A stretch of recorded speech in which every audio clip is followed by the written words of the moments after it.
We got to break Sariba up. Sariba is a cartel. We have to own our grid because we paid for it. You had it too long. That's number one. We need to control the purchasing of fuel because we pay for it. We should be in charge of buying it. The fuel companies, you better buckle up too. Jackson Point pipeline have to be reverted back to the ownership of the country. Oh, Mario, you can't tell them how to operate their business. Well, yes, we can. Having this idea that you're going to impose what's best because of what the law tells you can do will cause an uprising in this country that you've never seen before. My children are going to be saddled with the debt of a billionaire so that he can have his name printed on everything we got around here. Because, let me tell you something, this is Dart Island.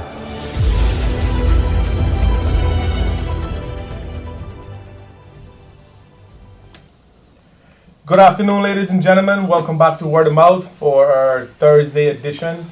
I know you guys saw my flyer last night showing that the minister from Northside would be in the studios here at 12. We apologize for the slight delay.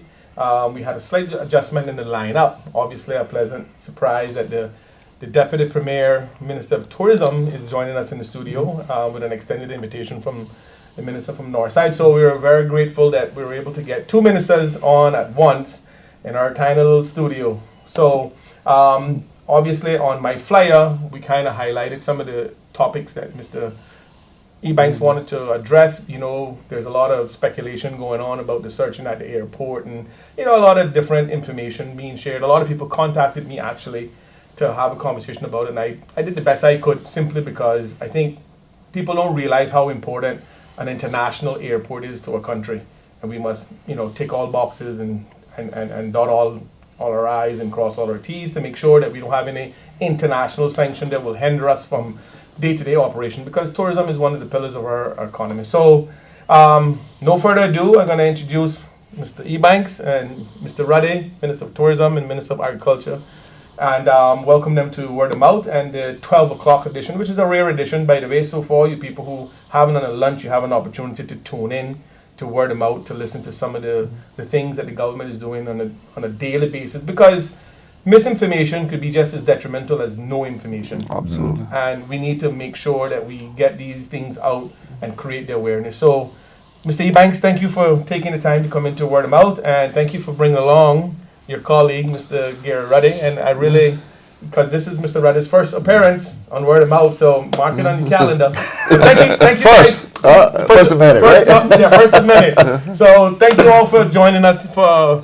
today's segment, and we look forward to having this conversation. I know a lot of the audience wants to hear a lot about some of the things Mr. Ebanks is doing, especially with housing, airport, and all the other infrastructure. So thank you again for coming in. Thank you, Mario. Thank you for having us. Yes, I was coming out of the building and ran into the Deputy Premier, and I just asked him when we were going on the show. He said perfect timing. He wouldn't mind coming on with me so we can have a double show. And we're here today to just talk about some of the things that are facing in front of us, some of the solutions that we have, and just to put back, as settle down some of the hearsays that's been going on about this stop and search at the airport and everything else.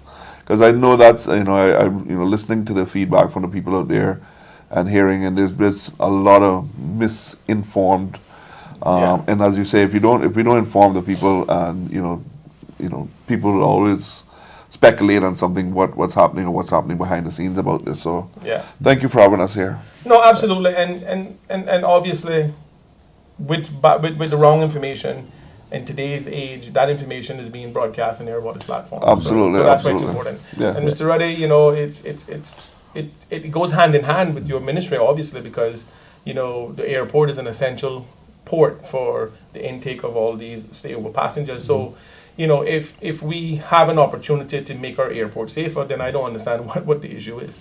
Absolutely, Mario. And first of all, good afternoon, Cayman.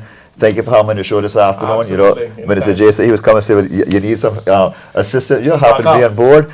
And it's been a pleasure working alongside, Minister Jay. He and I do a lot of things together. We've done a couple of trips together because the ports, like you say, ports and tourism, they go parallel with each other. He's got to deliver the experience coming in and out of Cayman, and I got to deliver the experience on Cayman. Absolutely, absolutely, and that, So- and you know, it's very rare that we have an opportunity to collaborate like that, especially when it comes from a position where an independent ran and a party member ran, but we were able to put set aside our political differences and sit in the room and fight for what's best for Cayman on a whole. Now, what I will say is that in the public, because you know I got my eyes open and my ear on the ground all the time, and even when I not got my eyes open and my ear on the ground, people still pricking me to ask me because they expect me to say what they don't want to say publicly, which I'm quite fine with, by the way. And I've taken a lot of heat for it over the years. Oh, we know that. And I don't mind, is what I'm saying. But, you know, I was explaining to Minister Jay before we came on, when we were talking about, when he said he wanted to talk about the airport security searches, I said that's a very good one to talk about because so many people had expressed concerns to me with misinformation. And I was like, but wait a minute, wouldn't you rather our airport be safe? I said, you all realize that the Cayman Islands have one of the most unique privileges in the world where we travel on a one entry waiver form. And I said, why would we want to mess up having that privilege in the international arena because we didn't choose to search people better from entering our airport? So, Absolutely, Mario, you're absolutely right. Let me just give a little bit more background on how we've actually got there. yeah, So, we've known about this problem for several years in the audits that have been done. I mean, ASSI is a European company, a UK company that governs all overseas territories, airports. And in their audits, they've flagged this several times. And, you know, of good shore and good faith, we keep saying, yes, you know, we're working to get there. And every time we come back, we haven't gotten to that step, which means what they were requesting is that we need to be 30 meters, the drop point needs to be 30 meters away from the front door of the airport. Now, from what I've been understood from majority of the overseas territories has already taken this into account. I know, speaking to the Minister for Turks and Caicos, they're looking at an expansion to their airport, which they are taking that into account also. Now, so going forward with their new expansion. So because we have promised that we're going to get this done and haven't delivered on getting this done, now it comes down to say, listen, okay, here's what you're going to have to do this, and if you don't do this, then there are consequences for not doing this. I, as the Minister for Airport, and I can pretty sure the government would not want to go down the road of what that, I mean, the most crucial one could have been is that RC could have said, listen, we're shutting down the Cayman Islands airport. Right? And I wouldn't want to go to explain to the public we did that because of one we decided that we didn't want to move the drop point 30 meters away from the front door. So they said because we didn't have that in play, which we are looking into get to fix now. So we're going to be redoing some parking lot, reshuffling it over. We've showed them that good faith that we're working on the design. So we are taking into account that whole moving that 30 meters. So which 30 meters would be the drop-off point, basically at the very front of the short-term parking at the nearest, basically on the sidewalk area. right. That's where we would need, because it's from the front door. But until we get there, we had to put the stop and search. Now, it's not every vehicle, it's every 25 vehicles that they have to just look, and it's just a visual stop and search. So you just open the trunk, back door, and he looks in, and that's it. Right. It started yesterday. I understand it went pretty good. They had no hiccups. There's an officer there, because if there is a where they issue that they find, there's a police officer there to be able to go and take over from there. So what we have to do is make sure that we're complying with all of the rules and regulations when it comes to airport security. Right. We've just improved on our scanning equipment Yeah. I and saw the that. airport, putting new scanning equipment in there. So we want to make sure that, you know, we're not reversing back because one person decided they don't want to get searched. If you have a reason that you don't want to get searched, you shouldn't be going to the You shouldn't be airport at the airport. in the first place, Agreed, right? Agreed. And let me remind people also too, there's random times when you actually check into the airport that you get that SSS search on your card. Trust me. The machine will just pull your name out of the hat, and you have to go in the room and just get a search of Right. your luggage, right? So what's the difference with that and us having a random search on the outside? We're used to that happening, right? I mean, I've been flagged at least one time that I know about with a triple S on your card, and it's just random how the machine picks names. So this is basically the same thing that we're doing until we can get the changes done to our parking lot to get that 30 meters in place. And having that officer that's there doing a visual search of that vehicle. Now, if you're going into long-term parking and park and you're walking into the thing, you're not going through there. If you're going into short-term parking, it's the same thing. You're not going in there. Right. Right? It is just those that are driving in that are going to be picking up in the individuals that are at the airport itself when you're Right. going to pick up. So if you don't want to get searched, then don't go to the airport. Well- Or you can pull into the short-term parking and wait on your passenger to come out. All right? Yeah. To be picked up. I mean, we're making if you hear some of the rhetoric behind and the spin to it, everybody's saying, oh, we're following other countries and everything else. Well, we're not following other countries. Airport security is a very serious role to play, right? And I would not, I mean, as I said, the worst thing they could do is shut down the airport. Would they have taken that? I don't know. Would you want to take that gamble? I do not want to take that gamble. There could have been other things that they could say, well, you may lose your ratings, whatever it is. Certain flights can only come in because of this. There's a bunch of Right. different things could have happened. Well, what I would like to add to that, I would like to encourage the listening public, especially for those who are doubting this process, to go and download the FAA rules and regulations for an international airport and see what an international airport have to abide by in order to keep their doors open. And I don't need to remind anybody how important tourism is to our economy. Yes, absolutely. So no matter what it is we have to do to keep them doors open, we need to keep those doors open. And to your point, if a person is not complaining or understands that they can be subjected to a triple S search on the airport randomly, Yeah. and they have to abide by that, there's no way around that. You That's can't right. say, no, I refuse, otherwise you can't board that plane. That's right. So, and I'm so happy that you articulated in that way, so people can understand that this is a marching order from the Overseas Territorial Office. The Foreign Commonwealth Office, right, is what mandates certain things that we have to abide by. Absolutely. We don't have a choice in that. No. Now, we might be able to go and debate them, but ultimately, they make the final decision. So, us putting the temporary searching on the curb in place in order to suffice until we can meet the standards in which they're telling us we need to meet. Right. I don't have a problem with that. Quite frankly, Minister, you said a mouthful when you said, look, if you're going to be committing a crime or committing a crime, then don't come to the airport. We don't want you at the airport in the We first don't place. want you at the airport to begin with. Yes. And I mean, this started off from the last administration. When we first got in, the minister at the time had to put the security hut there. So that was their first say, look, got to put the security hut here.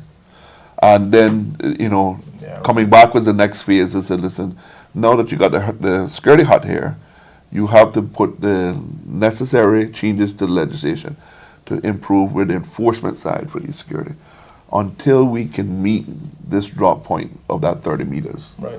So, we've known about this coming for years. Right. Years and years. It's just that we haven't moved the ball to do what we needed to get done. Yeah. Right. Well, I have a question, and this one is probably leaning a little bit more towards the Minister of Tourism here now, because obviously you're going to have those people going to say, well, isn't that going to create congestions for all the people leaving and coming to the island through the airport, right? Because I used to work immigration. I can tell you, high noon on a Wednesday, when all those flights are in, it's a lot of foot traffic in there, buses coming in. So is the searches going to be subjected to tour buses or courtesy buses coming from the hotels? And taxis that are bringing obviously you'll have big families and large numbers coming in, or probably even a team that played here and they're coming in on a bus. Would they also be subjected to this? So, far as I remember, I think the taxes were actually exempt out of it. Okay. But if you go there recently, you'll see where they have like a kind of a separate lane, pull-off lane, Right. so that you're not getting clogged. So they run a few cars and then they will just send one to the side, Okay. and that one just comes to the side, and they'll stop and do the visual search, and she's on his way Right. in there. Yesterday, it worked out pretty good. From I spoke to the director, he says no hiccups. Right. They watched it for a few hours. I actually went down there myself, looked at it just to see how it was actually Well, that's moving, good. and it seemed to be okay. I didn't haven't got any complaints about it. Right. Seems like it's working in. Right, and the reason I ask that question is because, you know, visitor experience is everything Yeah. to our tourism product. You know, and I mean, even to the smallest thing, we need to pay close attention to it. You know, so we don't want to have a situation where we creating a negative experience for one of our visiting individuals, right? So, Yeah. but I mean, you know, when I heard a lot of the complaints, because I can tell you, I just don't understand it, but when a person reads something, because they sent me the copy of the CIA release, they just say, hey, what about this? Is this illegal? I said, why would this be illegal? I said, you understand that CIA is an authority, that they controls that airport. Yeah. They can tell who can come and who can't come on that airport. I said, why would they send out a press release? And this was my answer to them. I'm trying to be rational because I don't know the facts. The facts, yeah. I say, listen, that's the reason why we have an attorney general. We get legal advice before we do publications of any press release. I said, I can assure you that it's legal to search people that comes onto a compound that is managed by civil aviation. Otherwise, you know, they can't search you out at Foster's, right? And that's the example that I used to the lady. And this is a very high upstanding lady. So Yeah, and I mean, and you go anywhere in the States, any TSA officer has the right to search you, you know. I mean, randomly, he can just pick you out of the line and say, listen, come this way. I mean, even to any one of the officers out front, even a TSA officer can just be walking down in the airport and decides that he just thinks that something suspicious about you. He has that right. He has that right to stop and search you. Yeah. Right? So including any security in the airport. So I mean, you know, it's not like this hasn't been done. Yes, maybe you might say that some countries can do it and get away with it, but I mean, we don't have that privilege as some of the larger countries like the U.S. They can make their rules and go. But we're governed under RC rules, which is ASSI, Right. which is then coming from the UK then, and they govern the overseas territories when it comes to airports. well, that's fabulous, and I'm glad that you taken the opportunity to go on many platforms to explain this particular issue, because hopefully we'll get the right information out there. And I'm glad, you know, if there's anything else you want to add on that topic, you know, take the moment now to do that, so you know we can move on to the housing stuff, because boy, let me tell you, the housing thing is a very tricky one, and It's the housing is large. So, Go ahead. Yeah, go ahead. But before we get off this one subject, you know, we're talking about, you know, the different ministries and stuff, and I can honestly say, this is my first time in government, and being a part of what we've created, we're working collaboratively together. In March, we had a flight, or a day, it was a Saturday, it had a lot of bad weather in the US, and the flights were delayed coming into Cayman, and all of a sudden we had like 30 planes come in with about an hour. And I got a couple of complaints that came in, and I called Minister J and I called Minister DaCosta. We met that following Monday, 2 days later, and we had extra people putting in place. We saw what was going on. There was some of the CBS staff that were out sick as well. So everything just happened to, you know, implode on us at one time. Wow. But at the end of the day, once we talked about the tourists, you know, coming in or leaving, once they got into Cayman, we had to show them the best Cayman kind experience. It's all about what we're going to give them here. You know, it's not the Department of Tourism, Ministry of Tourism. We can go out, we can sell the country, we can tell everybody what we have going on here. But when they come in, they get the Mario experience, they get the gear experience, they get the J experience, the true Cayman feeling experience, and they can go back and tell everybody about that. No, absolutely. And Yeah, that's and important. I mean, we see tourist numbers we're breaking numbers right now, right? Yeah, no, I see that. High record numbers, and I can tell you, on a Saturday, I would not want to be working at the airport with the number of flights that are coming in and back to back. And you know, as the Deputy Premier continues to push tourism, you know, there are going to be things that we need to work on to make that as best as we can, Right. Because you know, you want to be able to make sure that people are coming off the plane, they're having that Cayman kind experience, right? Because that's your first expression thing you feel, right, when you get there. What are you feeling when you get into the airport? And what we don't want is to have long lines out there, you know, people waiting in the hot sun or anything like that. So there's significant improvements that are going to need to happen to the airport. Absolutely. Because the airport isn't fit for design right now with the amount of passengers we have coming through. Flowing through there. So we are looking at design work to do expansions to the arrival and departure and adding in the jetways into this. So if all of that comes in a new design and we can figure out what that price looks like and get it at the right price, I'm saying that I would think within by next year Right. we should be able to have something starting and moving and getting the process through the planning and all of that at the same time, right? Right. Well, sorry, go ahead. And what to pick up on what Minister Eubanks is saying, we have 2 new hotels coming in. We had one GT open, and we have the Grand Hyatt opening. Hopefully, Grand Hyatt, they have a couple of inspections to go through. After that, in about 3 to 4 months, they can open. That's 383 rooms, and Hyatt has their loyalty program geared up because their clientele, their visitors want to come back to Cayman. We haven't had a Hyatt brand here since 2004. Yeah. Yep. And they bring a very high clientele to Cayman. And we went with them yesterday. They've cancelled thousands of reservations because of the not being ready to open yet. But when they open, we're going to see another huge influx of passengers and visitors coming in. That's awesome, and that's certainly music to my ears because obviously, one of our key pillars need to have that sort of conditioning. And I want you both to understand, and I mean how I feel about politics and everything when it comes to getting things done. You're not going to ever have anything at 100%. No. You're going to always be working to make things better, no matter how good it's happening now. You're going to always say, you know what, we can do something a little better to make it a little better. So, and of course, that's what you signed up for. As ministers of the country and ambassadors and persons who are responsible for making these decisions. And I'm happy, and I can tell you this, and I can tell you this coming from, and this means a lot coming from me.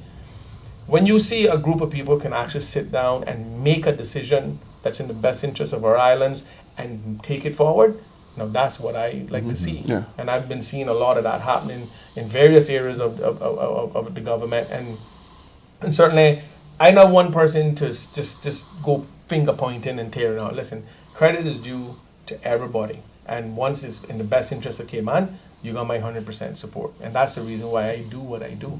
Only because it's important. I got children and I want to have grandchildren. I'm not got none yet. But I got one in the way. So there you go. So this fight, You too. and gentlemen, I can tell you all this right now. When I told someone the other day that that Minister Jay was coming on, that was like last week. I think when you talked, oh well, you need to announce it quick. I said, yeah, I can announce it as soon as the minister schedule it. I said, I'm not going ahead of myself, but it just goes to show the anticipation of the people who want, because people want to hear, especially, and Jay, I don't know whether you notice or not, but you're the new action man, just so you know, not taking it away from Mr. Arden. Well, Mr. Arden crowned me on it because I think he had actually said that I'd outpaved him by a certain amount already. That's exactly my point. So, and I can tell you this without any fear of contradiction. Amongst the younger generation in this country, everybody view you, Mr. Eubanks, as one of the people who are getting things done. Yep. I'm telling you, that is common household Wheaties box cereal kind of thing. Okay. I'm telling you, believe me. See, our producer is one of the young people in the circle, and he can tell you. I'm telling you. So I can honestly say, Mario, he's the reason that we're in caucus till midnight with the amount of papers that he brings. Okay. no wonder I get the text. Why? Okay. I like it when he travels, when he don't travel. But no, we work very collaborative together. We don't all agree on everything, but at the end of the day, we sit down. How will our people benefit from this? Yeah. And Absolutely. once it's a priority for our fellow Caymanians, we can agree on it then. But we debate back and forth to make sure that we put it best forward. But that's what's healthy, right? Is debate. We can't have everybody saying yes, and we can't have everybody saying no. That's right. So, That's right. So that's what creates that nice pivot and that balance, and that gives us a lot of the listening and the outside viewing audience, public and voters and everybody. That give you a sense of security, knowing that it's not just somebody going in there with an idea to prop it up, and then nobody's going to object to it. Yeah. Like you said, you guys have differences, you have debates. That's why you're there till 12, 1 o'clock in the morning, trying to make sure you get it right. And that's important, and that's good for the audience to hear. That's good for the public to hear, because normally we don't get to know what's going on until it's ready to go. It's finished, yeah. So yeah. No, but I mean, Mario, you're absolutely right. In Deputy Premier, it's absolutely right. It's a lot of hard work that's put behind the scenes. A lot of people don't see. Sometimes you have to wonder, well, should should caucus be filmed and put out there so people can see? But I mean, you know, with all of the stuff that's behind there, you could understand why, right? Interesting. But I mean, I'll give the deputy premier his time too, because I know because he wasn't planned to be on the show, but to give us, you know, the update on where he's with numbers, because I mean, That's he's awesome. been. I keep saying I've traveled him several times now to a lot of shows out, and when it comes to whether it was Carnival, whether it was Meeting the Airlines and everything else, and I keep telling us is when I came back one time, I said to them, I says, Gear is an ambassador for the country. He fits right in. He's easy to mingle. I don't know, sometimes he may be on the wrong NFL team, but anyhow. No. We have drawn but he's easy to fit right in perfectly, right, within things. So he makes a great ambassador, right? And again, I can tell you, he's motivated to move the tourism needle as much as he can, and he does a great job at it. Thank you, He Minister. does a real good job at it. Well, Mr. Reddy, Minister of Tourism, the audience is yours. Let us get an update on some of the numbers, because Good. that's important. Yes. It is. Well, we had a January stay over tourism record. February was just a couple hundred short because it was leap year. We had only 4 Saturdays versus a 5 Saturday in 2019. March was the highest ever. We actually surpassed 60,000 passengers. And I've seen April, but I'm going to hold a little that for right now. But it looks good. You know, we sit down in the caucus building, and one of the things that I notice is the clientele that we have coming in. Cayman is a premium destination, Of course, right? And the absolutely. people make it that way. You know, we have a few natural attractions, but the biggest natural attraction we have is the people. Those are people. And we see one private jet right after the other, and they're coming here because they want to experience something special, or they come to do business in Cayman. So financial-wise, we're safe. Tourism-wise, we're safe. In the industry and sustainability, with this gentleman with infrastructure, we're doing a good job. Yeah. I look at, you know, some of our fellow ministers, and I'll mention them here today. Minister Catherine Wills, she has environment and health. They're two of the most crucial. Yeah. Every ministry is crucial. They're bruisers. But I come in the morning early, her car is there. I leave late, her car is still there. It goes along with everybody, you know. Minister J and I asked him what time he left Northside this morning. He left for 5:30. I said, well, I left 5:43. Well, I can say this. I'm doing a job in West Bay, right next to the minister's house, Miss Wilkes. And I get there 6:45, and our driver's already out there waiting on her. Yep. So I can say that for her. She on the ball as well as you all too. So we put in our time. You know, I feel bad sometimes that we can't get to mingle and go see our constituents as much as possible. But when you're an opposition or when you're an MP, you have the flexibility to visit. When you got a ministerial position, you have 3 island-wide responsibility. Absolutely. And it's also dealing with international, you know, stakeholders, local stakeholders, because everything rests on our shoulders. Yeah, and the 6 million phone calls and texts a day. Oh my God, you feel me vibrating? I can see it vibrating.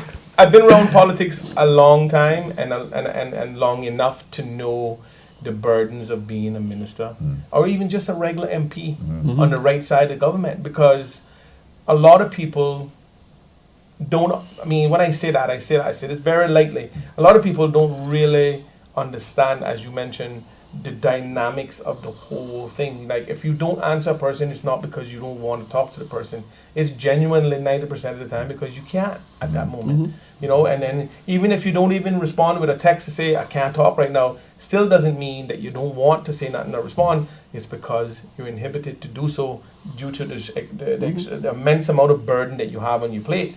Because I don't envy any of you. I say to Jails, I said, listen, I don't envy your job at all, because I don't know how much tolerance I would have for the constant, you know, banging at the door and the banging at the phone. So yeah, so we have to have a lot of respect for the job itself, for the responsibility, and not only that, for the people who are behind the job and the responsibilities, which is the minister. Well, I mean, I can tell you, on average, if I have anything less than 200 WhatsApps a day, I mean, if I can get below 200 for one day, I think I can probably make it through. I'll stop texting you for one day. I'll not take 10 off the list.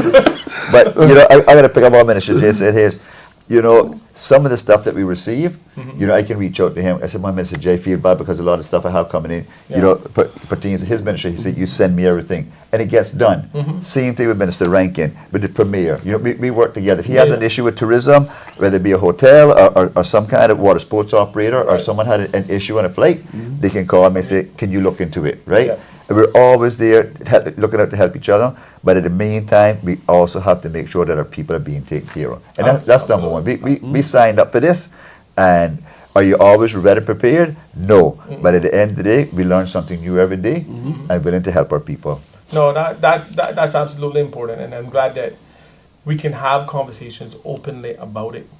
And because in the past, you know, when you had ESCO members and people who were running government, you didn't even get to even see like where they even convene, much less have a conversation. Yeah. So I'm grateful for the advancement of technology, and not only that, for the willingness of our now ministers who have the ability to come out and have conversations. So, and you know, when I posted what Mr. Eubanks was going to be talking about, I had several people send me a text, oh, we can't wait to hear about the housing and where that's going and whatever. And I said, look, I said, a lot of this information is on websites, it's on the ministry pages. So it's important you guys take the time to, you know, to go and search some of the pages to see what's going on. But again, we'll do as much as we can by broadcasting and inviting you on to talk about it. So that's why it's critical for these platforms. Mario, what I can tell you is that every platform I've been on to talk about housing, it is such a wide topic. In the document that we presented, it's so large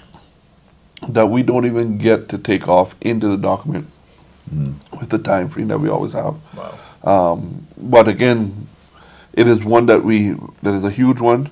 But I know some of the people have been asking, like, you know, the management of national housing and stuff like that. Asked that, you know, we have a new manager down there now, and how is he going to restructure the place? And as I mentioned, I said, look, you know, I'm going to ask him to come on. I don't want to. It's not me to tell him how to restructure and manage the place. Right. I'm going to get him to come on to give his feedback of how he thinks we need to restructure. What we need is the management. What he does, that's his job to do that. Right. He comes to me and tell me I need the tools to do it, and this is how much it's going to cost to do it. And that's where I come into play. I don't want to say that, you know, he should be restructuring and managing it this way, and you know, then I'm getting into telling him exactly how to do his job. Right. But I mean, that's been a big topic on top of a lot of individuals coming into me. But also, you know, when it comes to national housing, I've been asking them that we want to get to where we're going to start to streamline a lot of stuff where individuals can be able to see their data so that they don't have to call in and wonder what happened to their application. You know, I'm asking the new manager to just go in and do a whole cleanup of this list. Reach out to individuals from the bottom, come back up to let's see where they're at, right? Because, you know, when I hear people say they've been waiting for 10 years, and I said, well, 10 years, but then when they look at it is that the applications is when they're separated into districts. So what they do is, like, if an application is saying that I want a house in West Bay, that application's in this area. But if they're building in East End, so those people that say that I want a house in East End, those are the ones that are being looked at then for the houses over here. They're not going from 1 to 10 down the road. Right. They're separating them by the districts that you apply for. And then what we see then is some individuals will say, well, I just want a house anywhere. So they may have put an application in that was in West Bay, Right. but switched thing on the north side or East And they End. came on two lists. And they're now on 2 lists now. So when you look at it now, it could be where part is doubling up, or people said, you know what, I've heard people say, you know what, I reapplied twice now.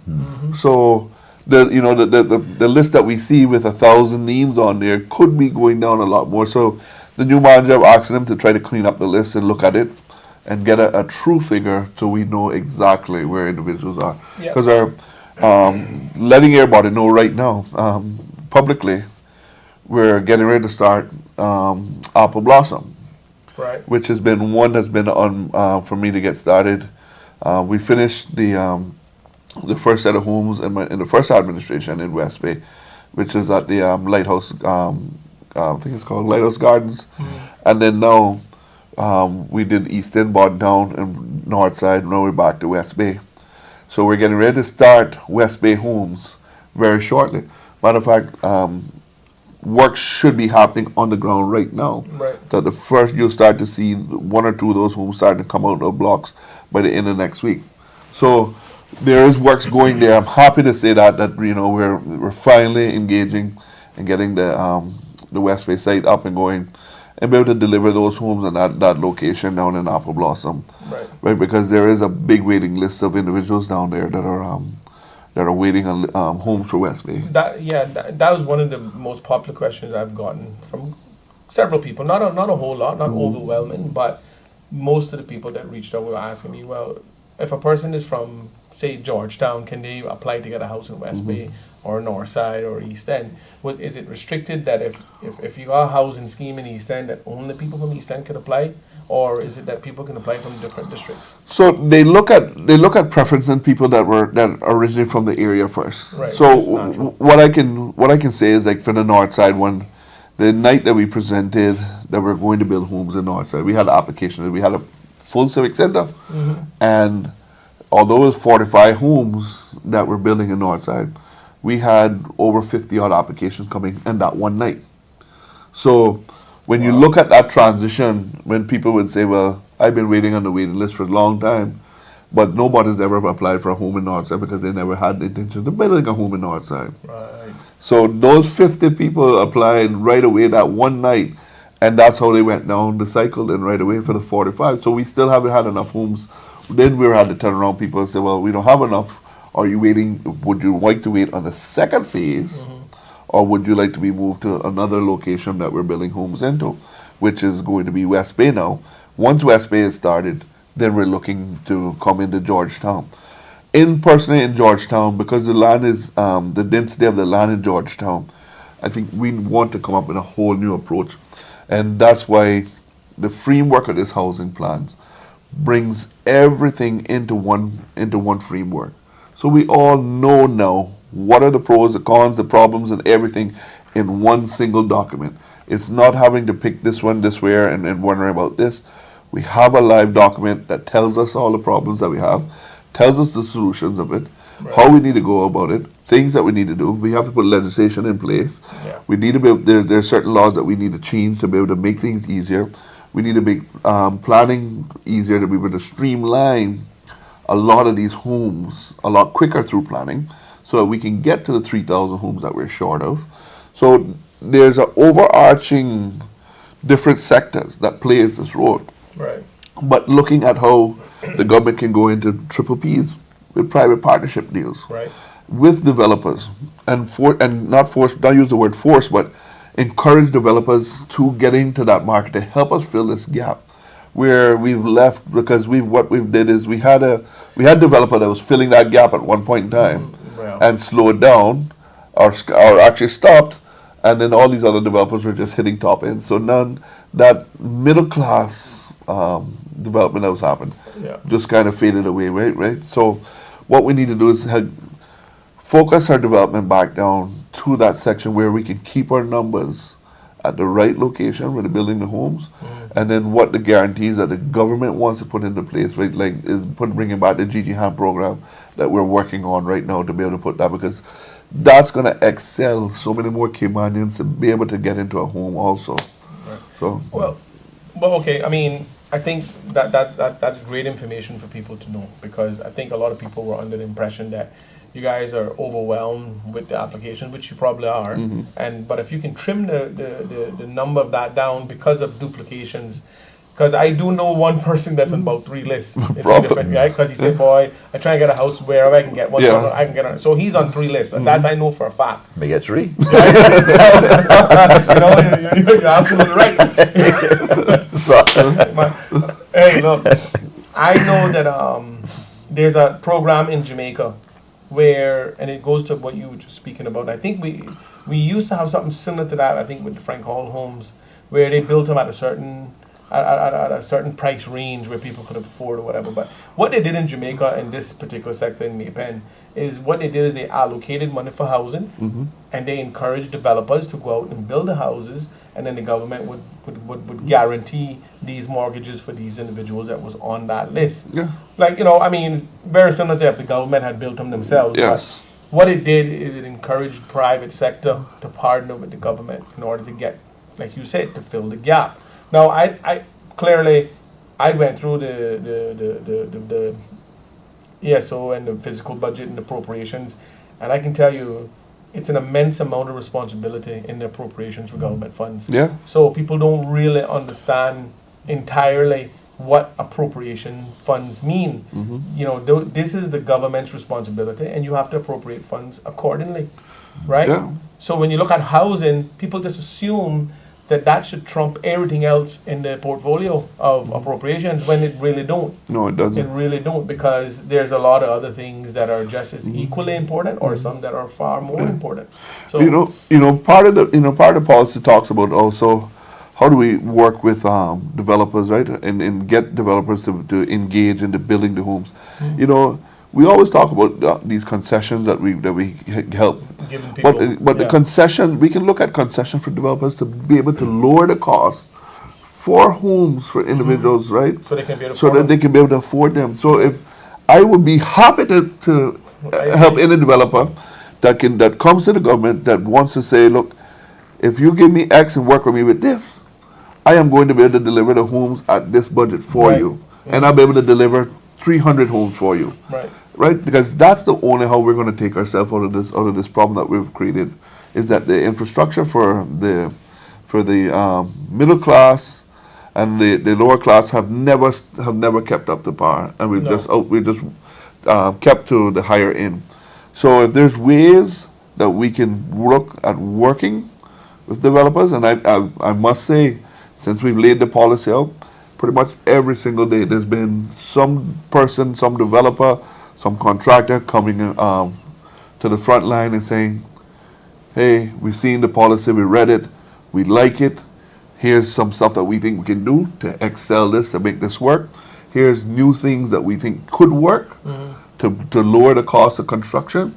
You know, there's several things right now, at least 3 developers have proposed that we have Haroon and planning looking at to see whether it matches and it can work with our planning laws right now. Right. Because if it can, some of these things will lower the cost of construction. Right. And those are the things that the policy also talks about. How are we going to lower the cost of construction?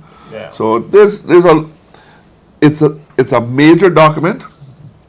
There's no end to it, but again, what we have is a framework, and we know the direction that we need to go. Yeah.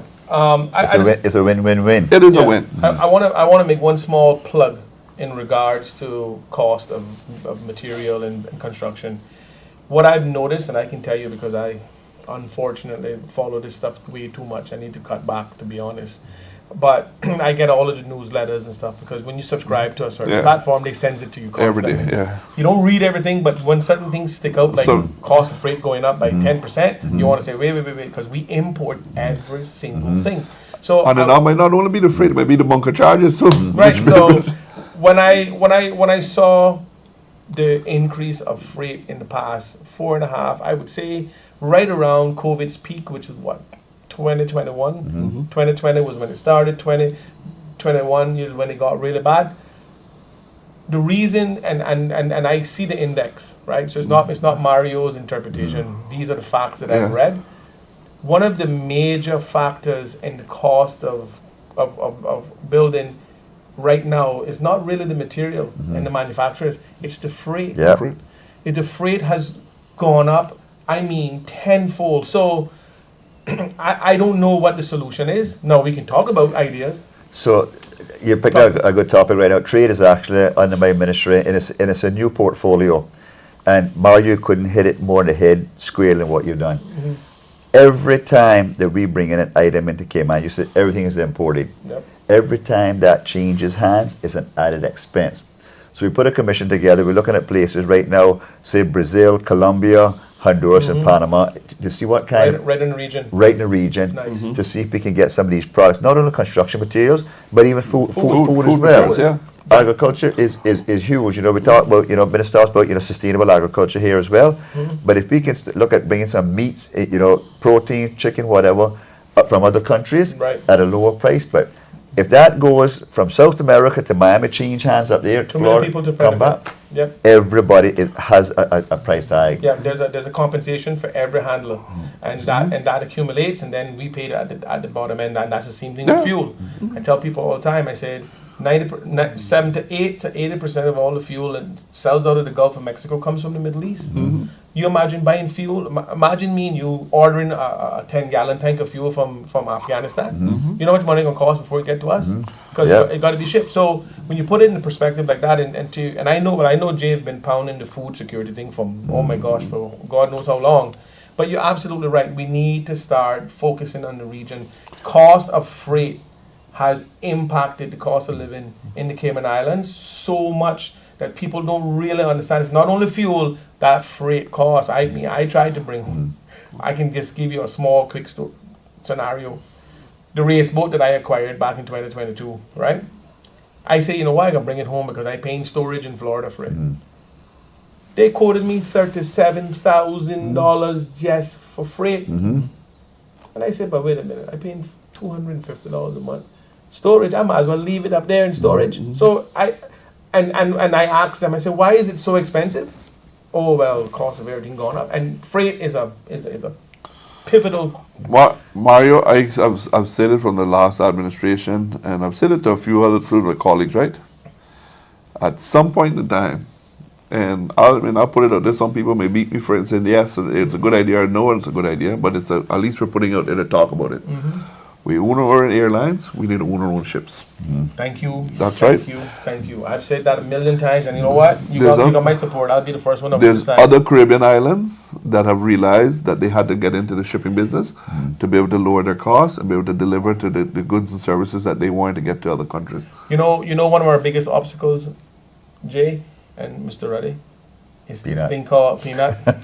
It's this thing called free enterprise, where they assume. Well, it was always said that we're not supposed to compete with the private sector, but when the private sector is diminishing the sustainability of your people, Or you competing have with to the people. step in. Yeah. And you know what? I agree with you 100%. You know what? Get a publicly traded company, get the Caymanian people to put in there or take some money from the pension, buy a cargo ship, and let's go. Let's get it in. Right? Nearly everything it's coming to this island, or majority of it, is grown in South America, you know. It's just crossing us by. And sometimes it's just being relabeled in the US, or sometimes it's being labeled from there. Tropicana. Coming in. Everything. Tropicana comes out of Belize, bottled and boxed in Florida, and then shipped back to us. Yeah. Wow. So one of the things Mario talked about, and I'm glad you raised this point about shipping. Right now, we need to up our game when it comes to our ports. No disrespect, Minister, No. because we're limited with the capacity of the Absolutely. ship that we can bring in here as well. So you're bringing a ship that says can carry 200 containers. You're limited because they've got the depth issue. The draft there. But if you could bring in a larger ship with 400 containers in it, that's going to help cut back on cost. Because instead of making 2 trips, you're making 1. And some of the ships that we have come to Cayman right now, some of them are old, they're not inefficient, they burn a lot of fuel. We also need to take some of those things into consideration. But we got to think 50 years down the line, what Cayman needs to have in place for it to work for our children, our grandchildren. Well, I'm glad you mentioned that because I you know where I stand and you know how I feel, and I am 100% on board with moving cargo out of Georgetown Harbor. We have to move cargo. Cargo and cruise cannot coexist. We can't have buses on our port when we got cargo ship waiting to be discharged, or vice versa. We need to move cargo out of town. I know there's a lot of environmentalists and a lot of caretakers of the environment that think that we don't need to expand any bigger than we need. If our population growth continues, I can assure you we're going to find ourselves in We have major problems. already outgrown the footprint of the port that we have there. Long time ago. And what I can tell you right now, Mario, since the year that I've had the Port Authority under me, seeing the hard work those guys do out there. Just got a new crane in also. We're looking at another one. But again, some of these ships have to come in on high tide. I know. Right? And they can't even come up alongside the whole entire dock. Some of them have to start off loading and then we slip the ship as they go to lighten the ship up to come in. Because we actually have pictures where some of these ships are actually sitting almost right on the bottom. right? So there are going to be some dredging work that needs to be done short term around the footprint of the port because of these ships coming in right now, and these are just our standard ships have been coming all year long, no changing to them, right? But if you look, a lot of the stuff that is coming in from the U.S. goes to Jamaica. Jamaica didn't come to Cayman. Some of them are coming off of the bigger ships and offloading there, and then getting onto these smaller ships that come here. Right? Yeah, there's open ocean transshipment, and, Yeah. and I have a bit of experience with Georgetown Harbor with the exporting of scrap metal, and I remember specifically we had a boat and we were loading it, and I sent a diver down to check the draft, and we found more scrap pieces of car on the bottom than we had on the dump truck. And I said, and that came from the Matrix, right? When Diver went down and took some photos, and I can tell you, that barge was loaded, and she might have been 16 inches from the bottom. So we waited till the following morning when tide came up, then we set sail. Yeah. Now, I said that to say this, because again, people know where I stand when it comes to protecting Georgetown Harbor, right? I'm very serious about that, right? But when I looked at where that area was already destroyed and car parts everywhere, if I had a big vacuum that I could have sucked everything from around that and make that a little deeper and clean that up, I would have done it that day without any permission from planning or anybody. I would have done it because it needed. I don't. You know. It would be very helpful if someone was to really go down there and dive around that pier. And show people what that really looks like. Well, we actually have videos or pictures, I would say more, with the ship. Some of the ships actually in port, and with a diver went down there and take photo to show you how close those ships are. Some of them are actually sitting on bottom. Well, you need to make them public. Yeah, some of them are actually sitting on bottom. So we there. I remember from the last administration when we were looking at videos and pictures of this thing from the port, where we had, and it was just blow your mind to know that a vessel is sitting right on the bottom there, and how quickly the cargo guys got to work to offload them, to lighten the vessel up, to take it off, to float it off the bottom. Take it out the bottom. Yeah. Gentlemen, we are playing with fire with our port. That is our lifeline to Cayman. We have no rail to Cayman. We have no truck into Cayman. And the only car that I knew ever came on a plane is one special car in Cayman. Well, yeah, Jesus car. Don't invest me on a mile road and all that dust. They all thought Jesus was coming. I know the story well. What I will say, Mr. Ruddy and Mr. Ebanks, I'll say this. And Jay, you in charge of ports, and Mr. Ruddy, you in charge of tourism. Listen, I ask you all here, I'll take this opportunity to ask you here in public. Please do a comprehensive study to find out what our daily carrying capacity of cruise passengers on this island and what we can manage. Because it makes no sense for us to build infrastructure to exceed our carrying capacity, because then we'll become counterproductive. We'll create a bad experience for all of our tourists, and then we'll end up hurting the brand. So I don't have a problem with anything, but let's find out what that number is that we can manage on a daily basis, so that we can gauge who comes on those bases. Because you might be refreshingly surprised to see that our carrying capacity is probably far less than we currently have, or it might be not far away from where we could be. But Mario, one of the things that we got to look at too, right, is that if it's, now that you're talking about the cruise, right? We need to figure out ways that we are going to get people to the eastern side of the island, to get that eastern side 100%. experience, because there's only a small portion of East the West cruise, area. that small portion of individuals that are actually tourists are getting to the eastern side. That's why the mom and pops aren't putting up more stuff out in the eastern side. That's why we're not getting the tourism boost as much up that way. Yeah, no, I right? agree. But if we had cruise individual coming off a cruise could get to east end, north side, bottom down, those areas to see what they had to offer and spend more time there. That's the thing. Because a lot of times these people, by the time they get there, they're circling and coming right back out, right? Well, So they're not getting the experience. One of the things we could do immediately without spending one single dollar is that even on days that Georgetown, the leeward side of the island, is calm and spots is still manageable, why we don't disembark some ships at spots as well as Georgetown at the same time? Yeah. So Because so we don't need to spend no money to do that. Right now, we can upgrade spots. we're looking But- at I've actually tasked the team to look at that too, right? Is that how we can do some upgrade? We no matter what happens, we need to do upgrades to spots. It have to have upgraded Yeah. spots. So we're looking at upgrades to spots, what we can do right now.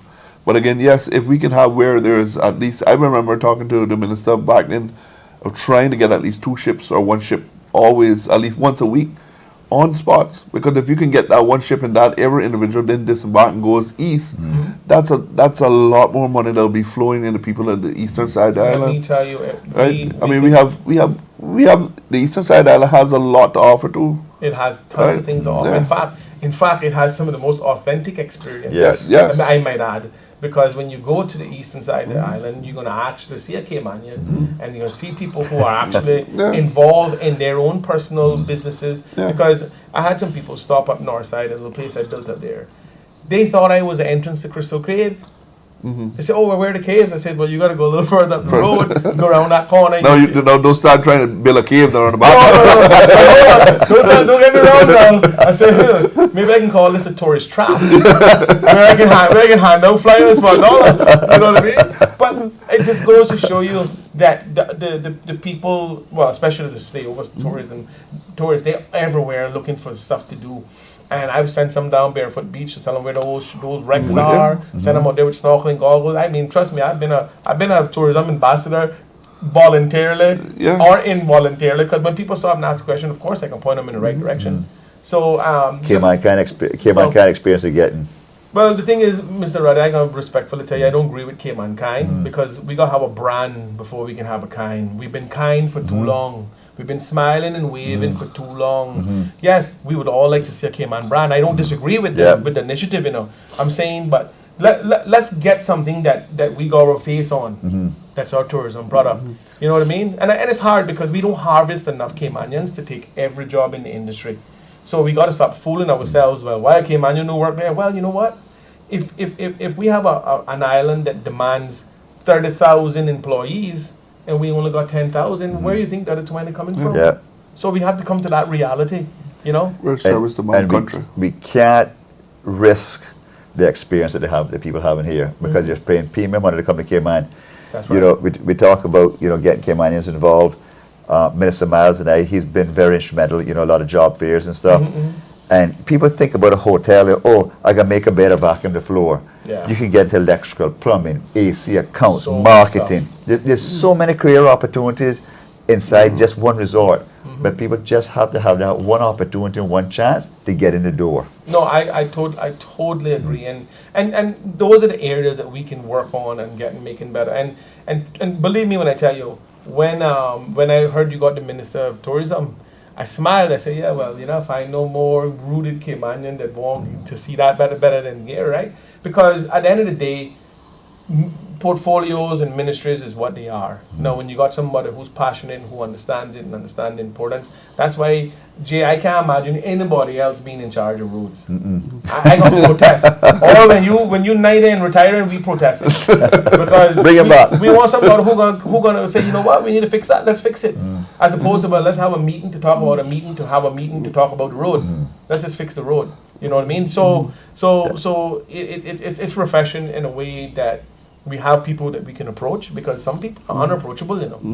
And it's hard to develop an opinion about something government doing when you can't even approach the person that doing that taking that initiative. Yeah. So it you know, but again, going back to the port, you're absolutely right. And I am 100% with separating cargo from cruise, because Georgetown should be the cruise destination of the Caribbean. That Port Authority building shouldn't be have no Port Authority or employees in there. It should be a nice facility. We saw what they did with the Royal Watler. The idea behind it outgrew the Royal Watler in 5 years. Yeah. Before they finished the last coat of paint, we needed another door. We needed another pair. So Yeah, you need about 3 times the size what you have right now yeah, for Royal So you Watler. guys are right. So, but again, there are some hurdles. I mean, you got some people you got to jump over, because You know, there was a lot of talk about putting the port in Breakers. There was a lot of talk about putting it in South Sound and all these other different places. North Sound, whatever the case is. I think that connecting all of the unsightly quarries, turn it into a deep basin water hole. Now, I'm just speaking hypothetically, people. The minister never told me this. So I know I don't want to go laying in the blame because you know how people get in Cayman. They're very emotional. So I remember looking at a plan one time. So I had wrote a paper, and I'm not trying to cut into you guys' time, but we're on the port thing, right? And I don't want people to get the misunderstanding that you want, because the next thing they're gonna say, Mr. Ruddy, that you want to build a cruise pier. You see, when you say we need to fix the port and we need to bring in bigger cargo ships, they're gonna start saying, well, he only saying that because he want to build a pier for the cruise, because it's been said already. Yeah. I'm in that circle. You Yeah. know that already. And they go, Yeah. well, I'm gonna pick up some slack now when I sit and I support some. Oh, I taking licks already. They're probably already coming in. So I just wanted to say that I seen a plan in the Breakers area where they connected all the quarries. Those quarries are now 50 feet deep, right? Most of them. And you can go deeper if you have to. And putting a channel in there and connecting them. My suggestion was, look, don't put no channel through there yet. Connect all the quarries, build all your gangways, all your stuff. Build the whole port out first. And the only thing you need now is connect it to the ocean. That's when you do it. Because you have the quarries already there. You just do it. And I'm going to tell you something, people. I want you all to understand, you know. We got to stop digging holes in our island.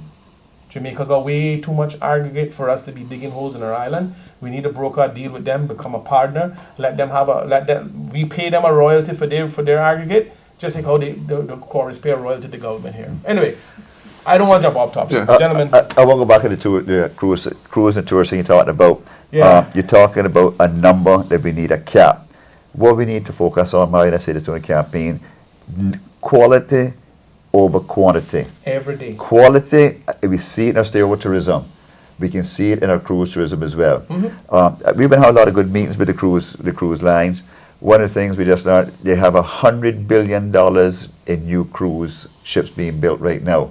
I know. 1/3 small, 1/3 medium, and 1/3 large. To me, 66% of those would like to come to Cayman. As we go, we talk to the cruise lines. Cayman is the premium, it's the jewel, it's the gem of the Caribbean. It is, 100%. And it's geographically located in the right spot. But we have some work here locally that we need to, like you talk about, it's going to be a number that we have to look at, because at the end of the day, you flood this market with a lot of people, they have a bad experience, Well, and they can backfire. I'll share this with you, and I know I may have in the past, or you may know this in the past. I know the minister here knows because I've shared it. And this is where this is where I go to. 80% of the revenue we generate in tourism comes from the stay-over passengers. 20% of revenue comes from the cruise. But the cruise bring in 80% of the head count. And stay-over only brings in 20% of the head count. So if 20% of the head count is responsible for 80% of the revenue, then that's a serious thing that we need to look at. And that's why I said the carrying capacity. Listen, we want to invite anybody who wants to come to Cayman. If we could accommodate 100 cruise ships, then we would accommodate it. I would be in support of that if we could accommodate it. But you hit the ball on the head. Quality over quantity. Yeah. And we don't want to ruin the overall experience because we're looking for an additional couple $100,000 a year head tax money. We don't want to do that. I don't think you want to do that. I don't think any Caymanian or any politician wants to do that. What I do know is that there's a lot of external pressures, not only from the cruise line industry, but from the operators who benefit from the cruise line industry. And one other thing I want you all to, well, you more important than Mr. Ruddy, and these are facts. 60% of all revenue made in the cruise industry globally comes from the Caribbean. The Caribbean is the oyster of cruise business, and we as an island have to stop pretending and allowing cruise industries to dictate what's best for us when we know that we're best for them. You understand? I wrote an article years ago called The Real Pirates of the Caribbean. You should read it. But what it really says is this: if a cruise line see the importance to buy an island, then why an island don't see the importance to buy a cruise line? You understand? So when you look at it like that, when you're having these conversations with the cruise industry, of course, you have to be as courteous as possible and professional as possible, and I'm not asking you to do otherwise. But just please let them know that we are just as important as a destination as they are as a customer that comes to us. Because if you look at the first quarter this year, did you see the first quarter this year for the cruise industry? You know how much money they made? They made almost $7 billion.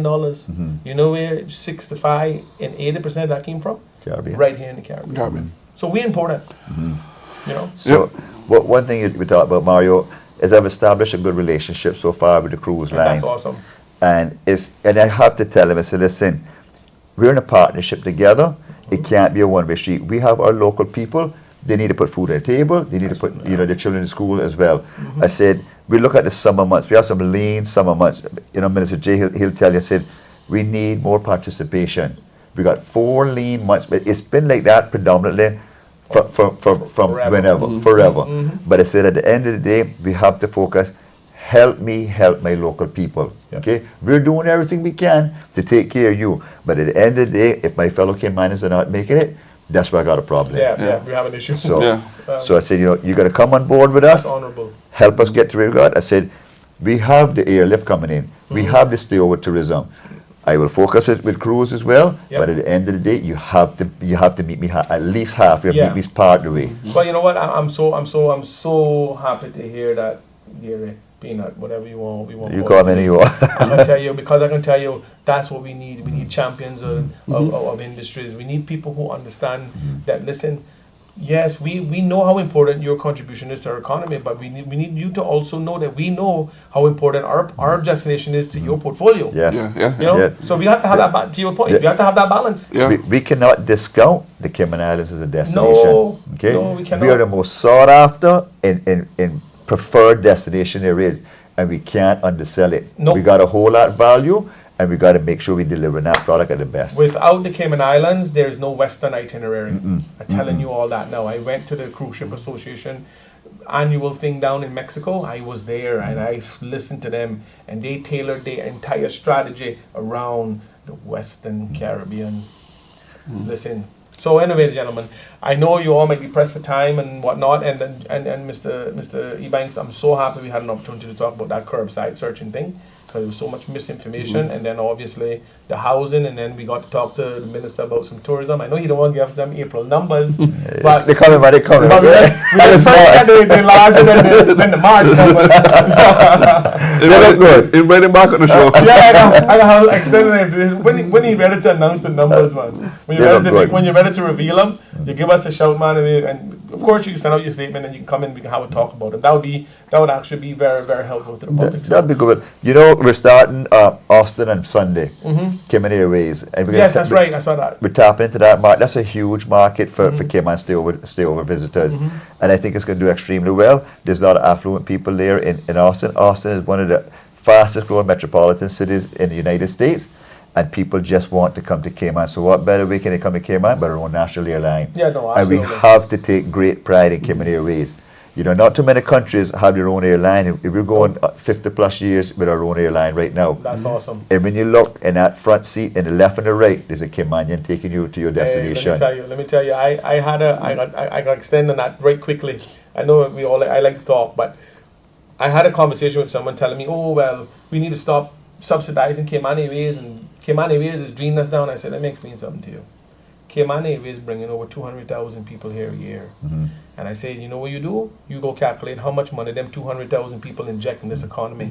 That's the contribution of Cayman Airways. So whenever you got a problem with subsidizing Cayman Airways, you reflect back on that 200,000 passengers that inject that money in our economy. That's what we're getting in return. Yeah, so that's it's just as important as a roof over your head, in my opinion. It's an economic accelerator for us. It has about 400 Caymanians working. Of course. And when we need an emergency to get in or out, we have our own airline at our disposal. We're the only one that would come in, yeah. Let me tell you, I saw people park their car on the embankment up at the airport after Hurricane Ivan, and got on the American Airlines and the United Airs, and they took off. And you know the only thing that were down at that custom hang-up taking us out? Cayman Airways. Cayman Airways. We got the best pilots in the world, I might add. Yeah, Amen. that's absolutely right. Support it. Support it. So Absolutely right. in the last words, gentlemen, let's wrap it up, and then Well, I kind of hijacked the show. No, you didn't. So Minister told me he was going. I said, well, I'm sure. He said, come and go with me. I said, that sounds like a good idea. Mario been after me coming on. Yeah, man. But I just want to thank you for including me. And I also want to thank the good people for Cayman for believing in us. The NCFC is doing everything we possibly can. And we want to make sure that everything we do is to prioritize Cayman and Caymanians. You must be successful and you must be benefiting like everyone else comes to this country and benefit. We've done some strong immigration reform. You know, it hasn't gone over that, 100% positive, but at the end of the day, we have to make sure, and I'm going to beat this drum again, that Caymanians are prioritized. It's been a good time on your show, Mario. Thank you. Thank you, Minister, for having me. I look forward to coming back. And remember, keep flying Cayman Airways, visit the Turtle Center and Pedro, and also the Botanical Park. Bless you all. Mario, thank you. I have been known and told sometimes when you see a hot mic, you just leave it alone. So I think the minister just dressed it up so perfectly. I have nothing more to add to that. Right? So that was a hot mic drop that he just left there for you. But thank you for having us here. Yeah, and I want to thank you all for coming into it. It's always a pleasure to have the persons who are in charge of some of our things in the Cayman Islands to come and speak directly to the people. And and I'm super grateful that you invited Mr. Rudder on to come with you, because I thought that was a good clutch move by you, Jay. I really appreciate that, and I know our audience is going to be sending tons of emails, and I can get to them and I can talk, I can respond. Don't worry, I always do. So tune in again. We're gonna be on next week. Mr. Anglin coming on next week. He said when he get back from abroad, and then we'll get an update from him on all of his stuff. So and hopefully the two gentlemen here will reschedule later on down the early part of June, because we're almost at the end of May now. Anyway, and then we'll continue the dialogue and keep the conversation going. And hopefully next week we'll see you guys back. And don't forget to tell a friend who know a friend about Word of Mouth, so they can come on. Leave your comments, and I can get it over to. If you have a question directly for the minister, I can pass it straight on to them. No problem. Enjoy the rest of your Thursday. Be safe. Stay safe on the road, please. And if I don't see you before the weekend, have a great weekend. Thank you, buddy. Thank you. Good time, man. Good time. We got to break Cerebra up. Cerebra is a cartel. We have to own our grid because we paid for it. You had it too long. That's number one. We need to control the purchasing of fuel, because we pay for it. We should be in charge of buying it. The fuel companies, you better buckle up too. Jackson Point Pipeline have to be reverted back to the ownership of the country. Oh, Mario, you can't tell them how to operate their business. Well, yes, we can. Having this idea that you're going to impose what's best because of what the law tells you can do will cause an uprising in this country that you've never seen before. My children are going to be saddled with the debt of a billionaire so that he can have his name printed on air.